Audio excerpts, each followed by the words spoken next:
Welcome everyone to the Building African American Community in the Boston Life Sciences Ecosystem.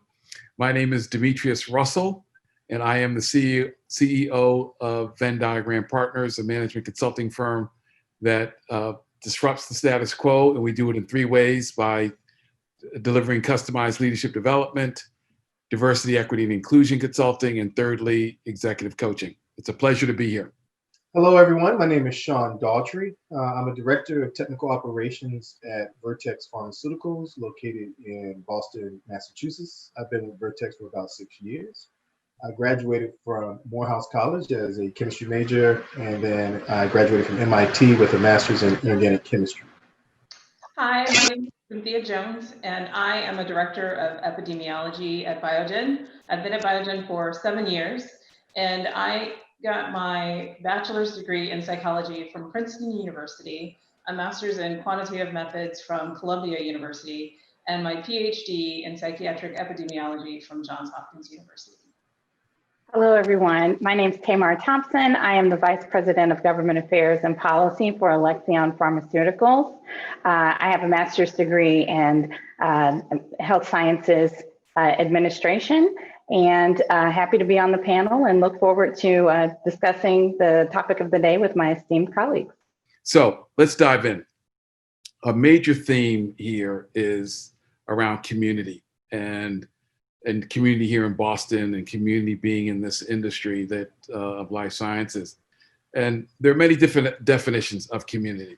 And even if you don't realize it, we're all part of a community or several communities, whether it's part of our home, right? We start there, our heritage, our religion, even social clubs that we may belong to, and of course, our local neighborhoods. And so I want to begin by asking each of you, and we'll start, I'm going to go down to Cynthia here with this question, and then we'll create some dialogue around it. And so to you, Cynthia, let's begin here. How do you define community, and what are the characteristics of a vibrant, inclusive, and equitable community in your mind? Why don't you kick us off? Yeah, I'd be happy to. So I think of community as it's a very general concept. And I think of community having a certain purpose or having multiple purposes. So I would say I'm a member of several communities, and I think of community as a group of people with whom I socialize to facilitate life or some part of my life. So when I think about what a vibrant community is, or an inclusive and an equitable one, I think about what it means to actually go outside my door, for example, or engage with a group of people with a minimum expectation that the exchanges that I'm going to have with them, the transactions that I'm going to make, they're going to be a series of actions where there will be no harm done to me. So for me, the equitable part really comes in when I think about power and power dynamics. And so ideally you're in a community where if you see someone being bullied or something happens to someone because they have less power or they have less than someone else, ideally the purpose of that community is to actually step in and account for that gap in power, so that person is treated as well as anyone else in the community. I mean, those are just some general ways that I think about community. I don't know what the other folks think, but that's essentially how I think of it. Thank you for that. That was comprehensive and well thought out, and I'm touched by how you have defined it. If you could share with us, just as a follow-up before we move on to get some other points of view on this topic, what do you represent in those communities that you're a part of? Wow.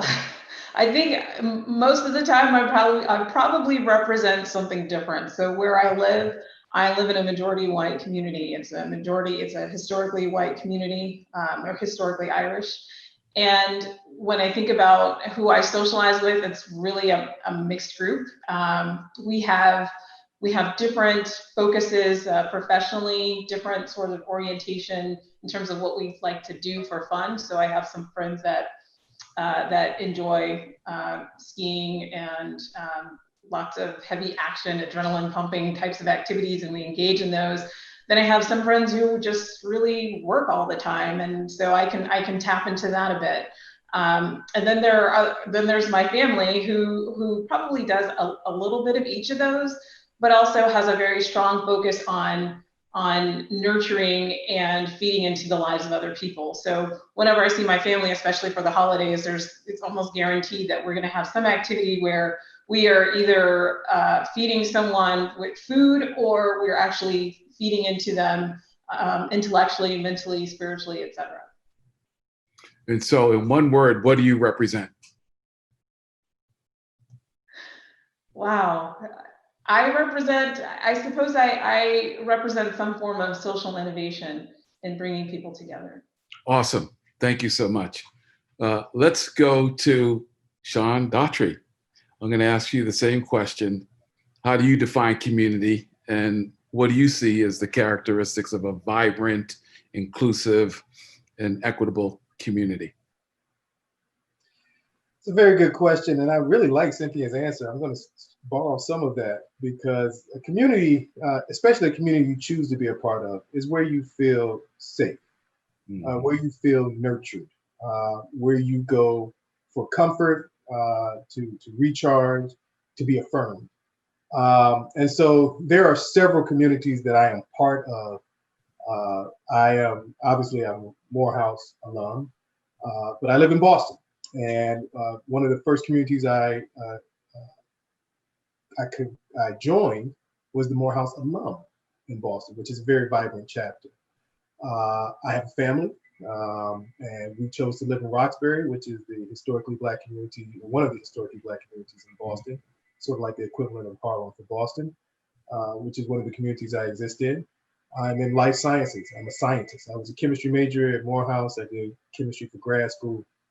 And so one of the communities I'm in is the scientific community, which is something that I feel I thrive in, because it's based on fact, and it's based on theory, it's based on experimentation. There's a certain steadfastness there that you can kind of rely on in terms of how you obtain the answer or gain knowledge. Sure. Yeah. So yes, those are just a sample of some of the communities. There's also my social circle communities, whether it be church, or whether it be my fraternity, or whether it be some of the professional organizations that I'm in, that are like-minded, and also in life science. So in each of those instances, I feel affirmed, and I get recharged, and I contribute. And you're also respected. And so, those communities where you are safe and respected are those where you can flourish. And that's where I try to spend as much of my time. As you were talking about that, I'm thinking about the parable of the sower and the good soil. So your community represents that good soil that you as the seed when you were implanted, and it allows you to grow and to use your word, which was a beautiful one, to flourish and feel safe.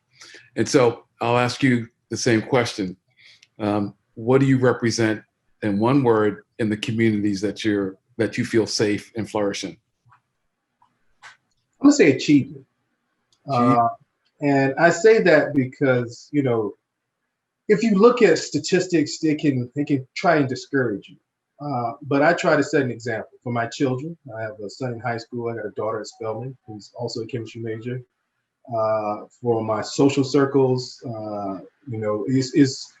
we can be successful. We can thrive in Boston, in this industry. We can represent as HBCU alum within our greater community. And so that's the word I'll use, is achievement. Achievement. I've heard of that one before. So we'll go up to you, Tamar, back to you. Again, the question is, how do you define community, and what are the characteristics of a vibrant, inclusive, and equitable community? Well, I appreciate the responses from both of my colleagues on the panel, really thoughtful and meaningful, and I concur on both levels. For me, when I hear the word community, I'm Southern, so it's fellowship, it's church, it's family. I'm not only Southern, but grew up going to a small town where my parents were from, and I remember we walked from my aunt's house to my grandmother's house, so the family community of feeling that safety of being able to go from one person's home to the next, and it's still the same environment. I know that we all know that, the way we grew up, everybody was entitled to whoop you if you acted out. Everybody was entitled to, to call your mama, but that was all done to flourish, right? Sean's word, flourish, to help us to flourish in the communities for which we were building. So for me, that when you say community, that speaks to my soul in that way. I think that, a vibrant community, when you say vibrant, to me, it means colorful. Sometimes that's not an attractive word in life sciences or in business. And I've learned that through my own personal experiences with it.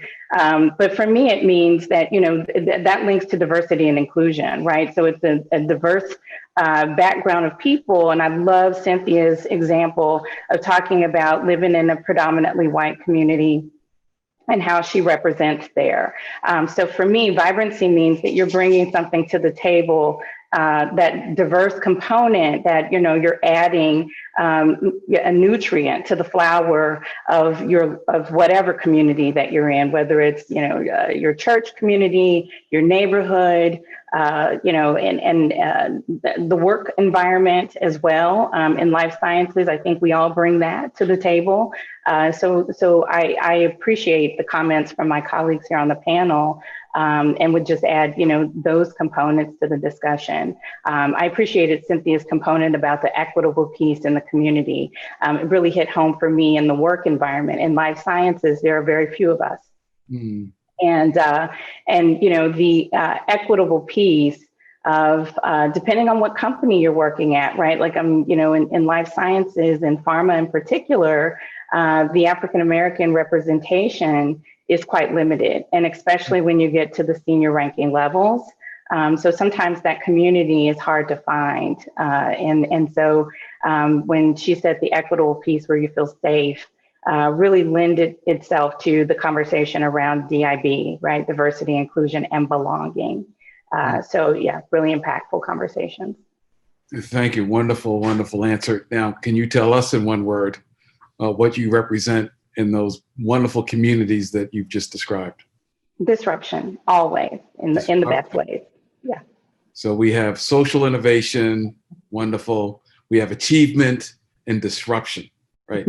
This is who we get to talk to here. Like, these are really powerful ways to show up in your communities, because as being part of this family of life sciences in your own homes, your social clubs, there's a subset community, right? And so in your organizations, do you have an employee resource group or even a life sciences group beyond the company that connects all the people of color who are in this wonderful, vibrant, equitable, and inclusive community? Yes. So yes. So join your ERG. Cynthia, Yes, ERG? we do. We have several ERGs, but we do have one that targets multiculturalism, and we also have activities where people can plug in and spend a bit more time delving into particular cultures. Right, and allowing you to also recruit on behalf of the organization to foster that sense of diversity, equity, and inclusion within your organization, so that if I'm a senior at Morehouse looking for a place to work and I see that there's an ERG there and a person from that ERG is recruiting me and sharing experiences of what it's like to work at your respective companies, that's going to make me feel really good, right? Just coming out of the gate, that I have a safe place and a place where I can flourish knowing that there's an ERG. So can I speak to that a little bit, Demetriouse? Yeah, please. Yes, please. In my experience, I'm currently at Vertex Pharmaceuticals. It's one of the leading mid-sized pharmaceutical firms in Boston and in the country, I would say. And when I came here about 6 years ago, so I've been in Boston longer than that, but I've been with the company for 6 years.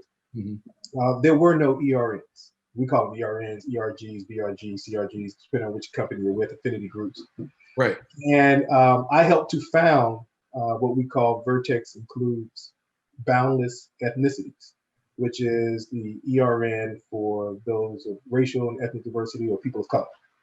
And yeah, that's a catchy title. And it says vibe, right? You're vibing. You come. We're vibe, exactly. We're vibing. And Good. we have other ERNs, focused on women professionals, focused on the LGBT community, focused on first responders and those who have served in the military. And so those ERNs allow for people to come together. And I have seen tremendously a change in the attitude and in the vibrancy, if I can use that word, within the employee community within Vertex, because you feel valued. You see a representation of yourself. Very important. Yeah. Told that you matter. You have the cultural celebrations, you have the speakers that come in, you have an input in company policy in terms of what the ERNs can bring and the value that they can add. In addition to that, I would definitely recommend, if sometimes you can come to, like, Boston is a great seed area where you have all these startup companies. So smaller companies may not have ERNs. Larger companies, mid-sized companies do. But there's still a vibrant community you can join outside of your own company, such as I had an opportunity to do the partnership, which has a biodiversity fellows component. And so there you get people from multiple companies who come together. We also created what we call the Color of Biotech, which is where ERN members from different companies come together and create a larger community where we can network and share best practices and see that there are people just like you at Alexion, at Vertex, at Pfizer, what have you, Biogen, within the Boston community. And so there are opportunities to plug in, to connect, and to again flourish within your chosen profession. Thank you so much for that, Sean. Let's go a little deeper now and talk about challenges and opportunities from your experience of living and working in Boston and being in this industry as a African-American life science professional.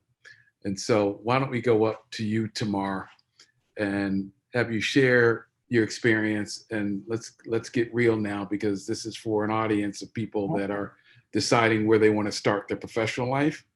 And we want to know, what are the challenges, opportunities, and as importantly, how do you overcome them?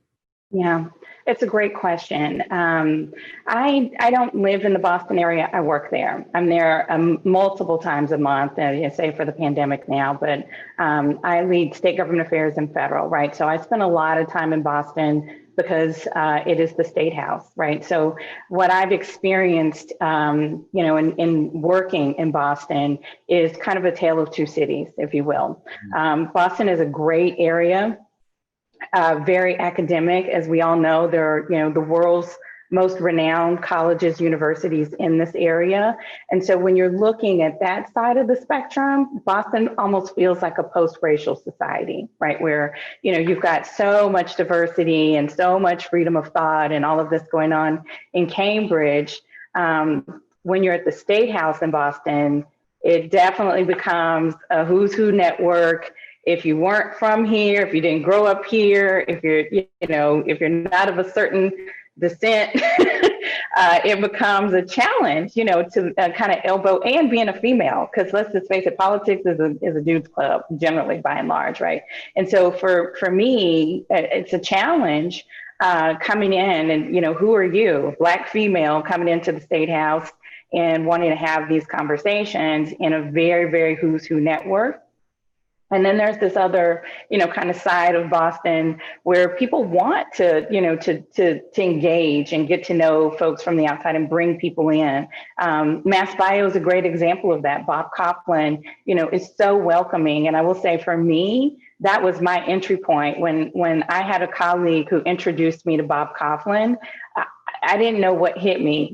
Bob is, if you've not met him, he is a ball of lightning in the most positive way. And I did not know what hit me, because this guy, saw an opportunity to introduce me to everyone in his network, kind of vouch for me, right, in the best ways. Put me on the board. I turned around, and the next day I was on the board of directors from Mass Bio. And anytime I give him a call, he's going to open those doors helped me to, move the needle and get it done. So I see, both sides of Boston in that way. From a work perspective, I'll defer to my colleagues on the panel to talk about the actual day-to-day living. But it's kind of a tale of two cities for me when I'm there. I see the challenges of a town that feels post-racial in some ways. And, in some ways, I think you don't deal with the diversity and inclusion issues because you are privileged to have, the most world-renowned colleges and universities in your backyard. And then there's this other side that is, if you've seen the show, A City on a Hill, there's definitely, it's a good show, right? Demetriouse? But it's you definitely see that other side of Boston as well. Yeah, I think I lost video for a second there, but yeah, that's been my experience. Powerful. I love the Charles Dickens reference to A Tale of Two Cities. I grew up here and I never thought of that in that way. So thank you. I'm going to reflect on that. But there's something that you said that is really critical in terms of overcoming these challenges that I think, folks in our audience really need to hear. You mentioned that politics can be a dude's club, right?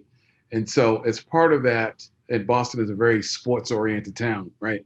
So early in my career, I would always complain about my experiences every day to my manager of what was happening to me as a young Black professional in banking. And she said to me, Demetriouse, you played football, right? Growing up. I said, yep. And she said, well, when you were elbowed on the field, did you run to the coach? Did you run to the sideline and complain that you got, elbowed? And I said, no. I said, well, that's what this is, right? Learn how to overcome these things because you're out there playing football, understand the game you're playing. And when you do need help, I'll be here for you to support you, as well as the other communities that you're a part of. Go there for your support. But out here, you're playing football. So thank you for mentioning, the elbow. So let's go back to Cynthia on this question, if we could, in terms of challenges, opportunities, and like Tamar has modeled, how do you learn how to take an elbow and get back on the field? Well, so one thing I will say, people will make reference to the South, the southern part of our country. They call it the South, and they'll also say the Deep South. And one thing that I have learned, so I've been in the Northeast now for quite some time. Wow, about 20 years. And I would say Boston is a place deep in the Northeast. It's the deep Northeast, and that means something. So before I came here, I had a couple of friends tell me that Boston is a place where people are very tightly knit. It's very difficult for you to break into a community or a group of people because, well, who knows why, right? There are very old communities here there are ages that we don't see. We're in the Midwest where I'm from. You have towns here that are 300 years old, 400 years old. So people have been around for generations. That might be a factor. So breaking into these communities and building the valuable relationships that you might have elsewhere might take some time. And I think that for me, that was definitely an asset, knowing that coming in, so that when I would reach out to people or I would ask if they were free for coffee or dinner or brunch or something, I didn't take it too seriously or didn't take it personally when they weren't available or they didn't respond, because well, that's sort of maybe how people are, right? Don't take it personally. So you have to be resilient and hang in there. You got to give people a chance to get to know you, and you got to put in the time to get to know them as well. So having said that, I also think coming here, one thing I didn't expect or didn't really think about is the historical importance of Boston as a city in U.S. history. So yes, we think about the American Revolution, and when you come for a visit, people say, oh, you got to go to the Freedom Trail. And for a moment, it took me a while to realize the Freedom Trail was for the American Revolution as opposed to freedom as it related to the Underground Railroad. But that in and of itself is a story.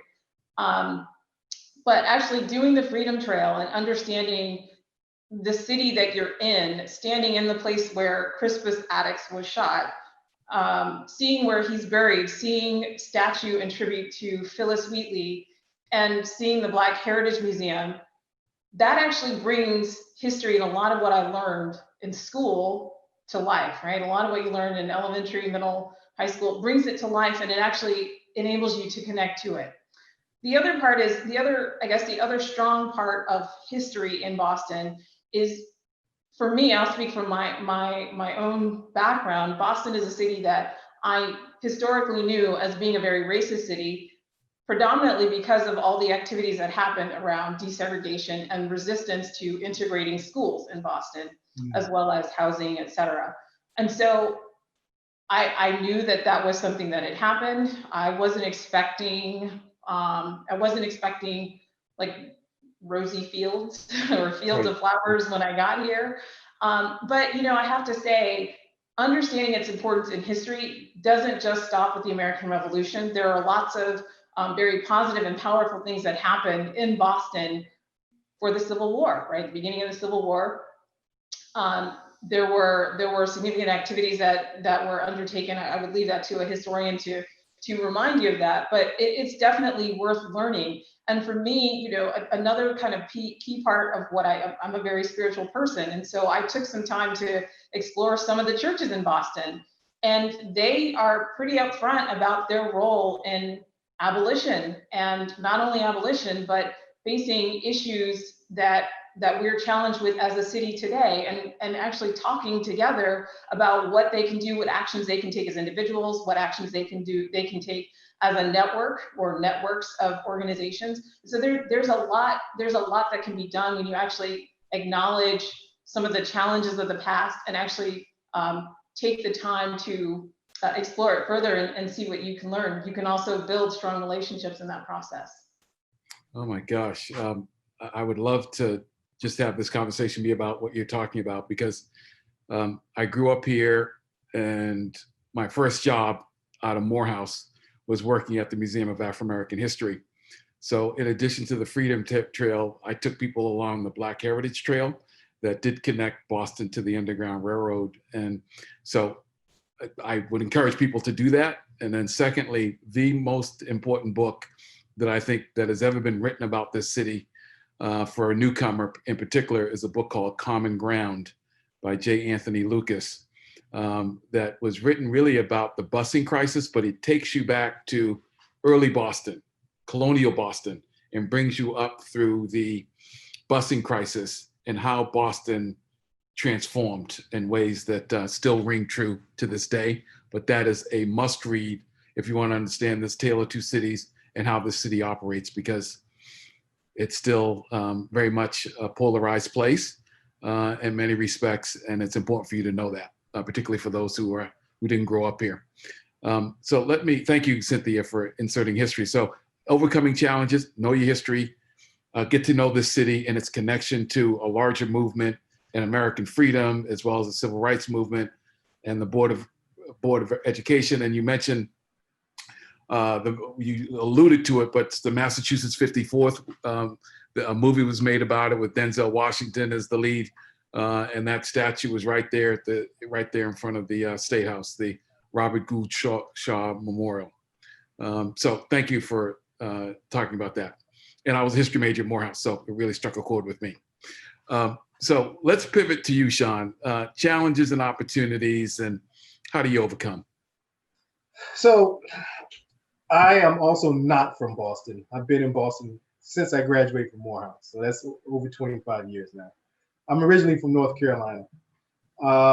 And so when a lot of people go from Atlanta or from other cities in the South and come to Boston for grad school. And I will just say that is a challenge in and of itself, because you're going to go from an undergraduate experience to a graduate experience. You're going to go from the South to the North. You're going to go from warmth to cold. You're going to go from, especially if you're in Atlanta or Memphis or Baltimore or DC, a majority Black city, to what felt like a majority white city. Now, actually, Boston is majority minority now, but when you add all the racial and ethnic diversity together, it becomes a majority. So it's not majority Black in of itself. Right. And then you're going to go from Southern hospitality and traditions to Northern, sometimes you can call it standoffishness, but just, there's a different vibe, right? We're slow to make friends. We're slow to. It's a different vibe. It's a different vibe. Right. And so, that's a ton of changes to go through all at once, and it can be stark. And it is important to prepare yourself that you're just going to be in a different place that has different norms and attitudes, and there's going to be there are going to be different demands upon you. Undergraduate is all about going to class. Graduate is all about what you do in the lab. So it's just creating another mindset to overcome those challenges. So how do you overcome those challenges? So one, obviously, I already said, get your mind right. Secondly is have a support system. Like I said, there are Morehouse alums, Spelman alum, Howard alum, Hampton alum, FAMU alum, Clark alum. A lot of those, all of those I just named, have organizations here. So that's one of the immediate soft landing places that you can have, which is connect with those folks. When I was at MIT, I went to MIT for grad school, we had the Black Graduate Student Association. So that's another place where you can link in and have people who can help you navigate the scene. You know, what do I do? How do I select a professor? Or when should I, take these tests? Or how do I manage my schedule? Things of that nature, which are pretty very basic questions. Where do I go to get my haircut? I mean, there's a whole spectrum of support that you can reach out to and find. So I think those are some of the keys in terms of navigating. And then I will also, say that if you can be grounded, if your spirit can be grounded, if you can find a church home, it always helps. There's a church right down the street from MIT that I used to go to when I was in graduate school. I might not have gone every Sunday, but when I went, it mattered. And so I would always recommend that of any faith tradition that you may have, that you go and get that grounding as well. Thank you, Sean. Let's build on that a bit and segue to this next question. And that is, you're all leaders, and the communities that you're a part of, the organizations that you're a part of, how easily accessible has it been for you or not to access the communities that you're in? And I'll turn up the dial a little bit, and let's talk about add-in stakeholders. And thank you so much, Tamar, for introducing Bob McLaughlin, who many of us may or may not know, as a key stakeholder for enabling you to access communities that you now get to move and shake in. So let's talk about that. Your leaders, how easily accessible or not is it for you to move and shake in the communities that you're a part of? And let's go back to you, Tamar, since you talked about it earlier. Yeah, I mean, for me, it's been much easier here at Alexion. Going back to my Bristol experience, it was much more difficult. And the reason is because of time, right? Like Cynthia made that mention. When I joined Bristol Myers Squibb, I had not led state government affairs on a national level. Took that role on, and Massachusetts became part of my purview. And so I was fortunate to have a stakeholder in my state government affairs representative who lives and works in the Boston area, just took me by the arm, took me to every fundraiser, every event, and really helped me to penetrate the town. That has been extraordinarily helpful, but it took years, 5 or so, to cultivate, and build those relationships and build a brand and a reputation in a town for which I don't live in. So it's taken time, but very accessible. I will say in my time now with Alexion, not only can I reach out to folks like Travis McCready, who I met through my experience at Bristol. Travis is no longer at the Mass Life Sciences Association, but still in my network, right? So if I need help in Boston, I'm calling Travis. If I need help, I'm calling Bob, so now folks are very accessible to me, but it took me years to build the brand and build the reputation. And one thing I'll say about that is for young people, I'm gonna say young folks, because I'm gonna date myself and be the elder in this conversation. But I will say for young people, out of that undergrad to graduate area, respect the time to build. Before you make an ask of people, give. right? Go in, get to know people, give of yourself, give of, what do you have to offer to help others and to be a part of the fabric of what we talked about as community. I see a lot of folks come in, to life sciences and into government affairs, and they're like, moving and shaking, want to come in and let to own the town. But in any relationship, it takes time, to cultivate trust and cultivate, the opportunities. And so I would, say, those stakeholder relationships that I have took a time to build, and we all should be prepared for that. As you come into the Boston area, Cynthia made mention of this, and Sean did too, but you'll be able to have those longstanding relationships. And Demetriouse, as you said, it takes time, to build that trust. But my experience has been that I have a tremendous stakeholder group who, if I put out the call, they answer, but it took years to cultivate those relationships. It was worth the wait. It was worth its weight in gold. Wow, I wish I had known that, Tamar, early in my career. That's really good advice. Let me try and distill that down to the topic sentence would be how to build your brand here, and then 3 components. 1 is skills. You talked about that, like fine tune your skills. 2, impact, right? Give, like these social clubs that you're a part of, make a difference in those social clubs, right? And then thirdly, which is the oftentimes overlooked part, is how much character matters. So do the right thing. Be a good person, right? So you build your brand, the 3 keys: skills, impact, character. Thank you, Tamar.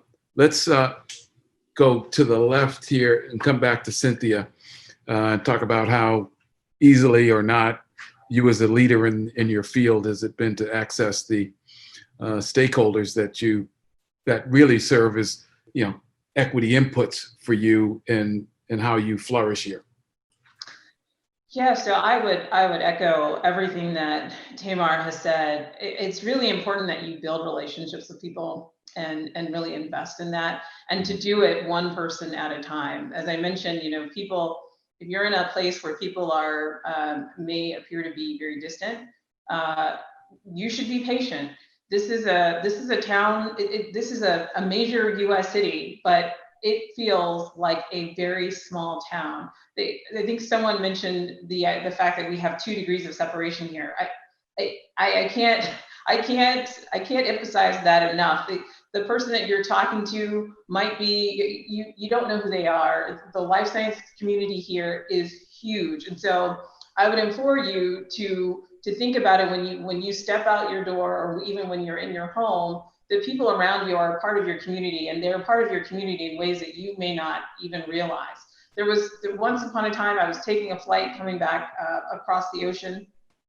My seatmate actually happened to be a vice president at a medical device company, and I didn't know this at the time. And we just started chatting about our flight and our families, and and so on. And then, but eventually, he actually introduced me to his colleagues at work. I was invited to one of their weddings. It was sort of you could call it serendipitous. I don't know what you call it. I don't believe in coincidences, but I'm really glad that I did that, and I was actually open to having that conversation. That was not my goal of taking that flight. It was for leisure, but it actually turned into a relationship that I maintain to this day, a very, very valuable one. The other thing I would do is go back to, I think, what was said earlier about being grounded. There's so much value in being grounded. Think about where you are, and just stop and think about where you are. Where you are, you have a ton of relationships that you probably don't even realize that you have, both at your institution and through the UNCF organization. People at your institution not only can give you sort of those formal opportunities for moving ahead in your career and exploring other opportunities, but they can introduce you to so many people. One of the things that I love about Biogen, we still call ourselves a biotech, but we're pretty sizable. Around 7,000 employees. But there's so much expertise and so much knowledge that it's very, I would say, very easy for me at this point to connect with people who are not a part of research and development where I sit, to actually learn about more of what they're doing, or learn about my impact or my potential impact on what they're doing. So it's very important to just recognize where you are and nurture those relationships that you already have. Wonderful, wonderful. If we can go to you, Sean, I'm not going to ask you the same question, but we're going to, in the interest of time, move forward to this question, which our audience is most curious about, and that is hearing from you about, for a student in the audience right now, why should they consider Massachusetts and the Boston area as a place to pursue their career or academic pathway? Well, that's an excellent question. And as I said, we have a pipeline that comes to Boston every year. So why should you choose Boston? Because Boston has it all. So that's my summary statement. So in terms of Boston, what do we have? We have academia. We have medicine. The leading hospitals in the country are here. The leading institutions, Harvard, MIT, are here. We have industry. We have high tech. We have biotech, we have research, we have pharmaceuticals. All of that is here. And not just here in a small way, but in a large way, where companies choose to start in Cambridge or in Boston in order to tap into that talent base, where you have that is well beyond, say, a critical mass of innovation that happens on a daily basis in the community here. And so, in terms of where you would want to establish yourself or get that initial grounding as a life science professional, you want to do it in Boston because of those institutions and because of the network. So as Cynthia already spoke to, the network for Black folks is 2 people, right? But the networks for white folks that you may meet in this community in life sciences is not more than 4. I mean, everybody knows everybody. Everybody used to work with somebody else. They went to school with somebody else. That was their previous job. Their wife is also in the same industry, so she works with somebody that you know. And so that type of connectivity allows for greater opportunity. And that's where our end is to say that Boston has tremendous opportunity. I know at my company, we have, I won't number it, but there are several ex-Biogen folks or ex-Genzyme folks or ex what have you.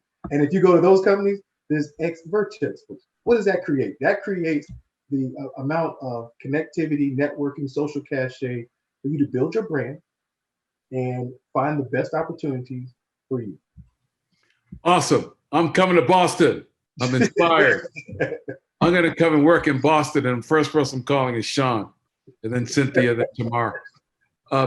Let's bring this, let's land the plane now and talk about Boston in a way that when you're here, like, what do you like to do? Like, so I'm coming to the city, I'm meeting you for lunch tomorrow, and you're going to take me out and show me the city. Like, what would you show me? What would be fun to do to give me a good introduction to the city?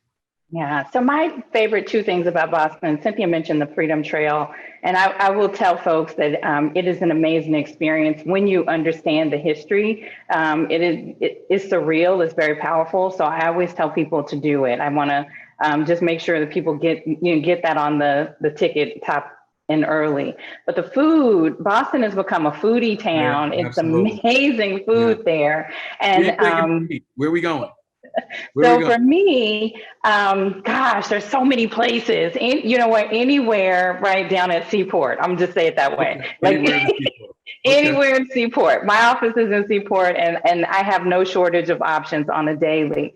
But the one thing that I love to do is Boston has the best harbor. Sorry, everybody else, including DC, where I live, but Boston has the most beautiful harbor. And if you can charter a day and go out on the harbor however you can, whether that's a small boat or a big one, with a group of people and friends, some nice wine, whether you're a red or white. And to me, that's where I'm taking you, Demetriouse. We're not doing lunch. We're going to do a little bit of a longer leisure, get to know one another. And we're going to charter some time and get on the harbor because it is the most beautiful and serene experience.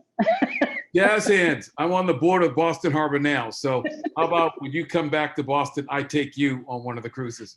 So It's a thank you. date. That was a plug for Boston Harbor. Now I love the harbor. So let's connect after this. Okay, Cynthia, what would you take a student who's coming here? What would you do to share this wonderful city? Well, What are some of everything these that great things you do? Oh, sorry. Everything that Tamar has just said, I enthusiastically endorse that. The other thing I would emphasize is that if you have a strong inclination towards the arts, whether it be the visual arts or performing arts, there is a strong art scene here that we get all of the major Broadway shows. We have a very strong, like if you like classical music, there's a very strong scene there. There's also the Berklee College of Music, where you can, if you are interested in learning anything, or you just want to see a show and you want to see it inexpensively or connect with other artists, we have so many musical programs, not just that one, at the other institutions. The beach for me is 10 minutes. It's a 10-minute walk. I absolutely love it. And the other thing I would encourage, given what Sean said about the weather, is a trip to REI. That is my favorite store now, because that gives me the equipment that I need to get through the winter, spring, summer, and fall. Wonderful. Sean, let's go up to you. Where are you taking me? So they took a lot of my good stuff, because I was going to say the Seaport, which is where I work and eat. I was also going to say the Freedom Trail and the African American History Museum on Joy Street, and also in Nantucket. But I would also add to that, New England is famous for its foliage. Right. You got to get out. Just this time of the year, it is gorgeous. Go north, go west, go anywhere, and it's absolutely gorgeous. The harbor, I absolutely love. I took my family 2 weeks ago. We went whale watching, and I did it for two reasons. One, you just get to sail in the harbor for a little while. And two, you get to see whales. Right. Yeah, how cool is that, right? You have whales in North Carolina?